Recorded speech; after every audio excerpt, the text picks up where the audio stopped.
may magandang possibility po tayo nakikita dyan. May pag-init sa inyong koneksyon or pagdating sa inyong network this time of the month. Nanlalaban ng energy dito. Parang merong susubok ulit na pumasok sa inyong buhay. Susubok mula dito sa ilang pagsubok na maaring naramdaman nyo nitong mga nakalipas, especially, napakaganda. Pero syempre pa, at the end of the day, magkakaiba pa rin po ang bawat isa.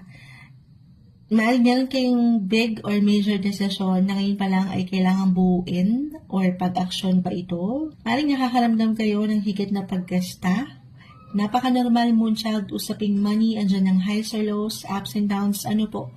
Pero, especially kung i-compare nyo itong ilang gastusin itong mga nakalipas na linggo or buwan ng taon, this time medyo may pagka-high, may pagtaas ng ilang